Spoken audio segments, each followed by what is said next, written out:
रे पूजा पाती गणेश विभिन्न पूजा मंडप रे बड़ धूमधाम रे पालन करा जाउछि श्री गणेश को।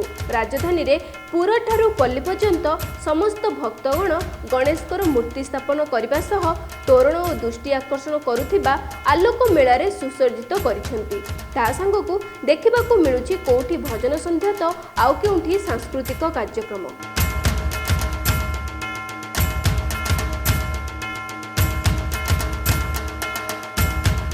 अनुष्ठान आमर यहाँ बहुत पुराना अनुष्ठान आम जहाँकि आम बड़ भाई मैंने करुले एटा आज की प्राय 25 वर्ष पाखापाखि 25-26 वर्ष पाखापाखि है पूजाटा आम मैंने गणेश पूजा जहाँकि आम से चलती परंपरा आम चाल बजाय रखीचु। कारीगर 2 जण लगी आमर व्यय होती 15,000 पाखापाखि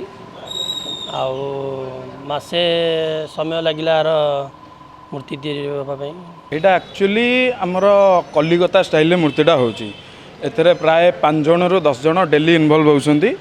एटा हम प्रिपेरेसन मासे पूर्व ऑलरेडी हेलानी कारण भुवनेश्वर सबुठु पुराना मंडप यहाँ सबुठु पुराना मूर्ति आमर जोटा रीतिनीति थाए समस्त पूजा समाप्त होगा आमर यहाँ इवनिंग आरंभ हुए संध्या पूजा यहाँ आम लिंगराज महाप्रभु सहित रिलेटेड अच्छी। हम फर्स्ट टाइम आ रहे हैं और बहुत अच्छी है यहाँ की मूर्ति।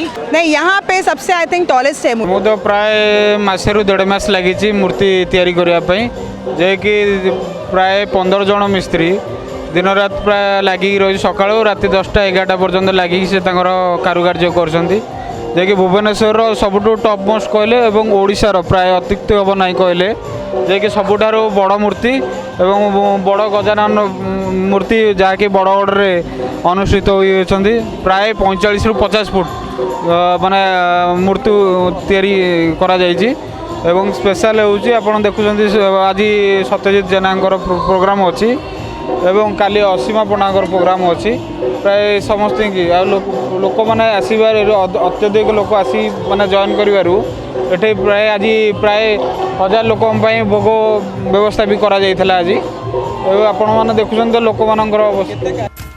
राजधानी भुवनेश्वर रे प्रथम थर पर सर्वबृहत्तम गणेश प्रतिमूर्ति देखिबाकू मिलिथिला भुवनेश्वर स्थित बरगढ़ ब्रिट कॉलोनी ठारे 1.5 लाख व्ययबहुल निर्मित प्रतिमूर्तिर उच्चता रही 52 फुट। तासह शहीद नगर रूपाली छक बापूजी नगर पुराना भुवनेश्वर कंचसाही बढ़ईबांक एमिति अनेक जगार देखिबाकू मिलिथिला गणेश को पूजा अर्चना।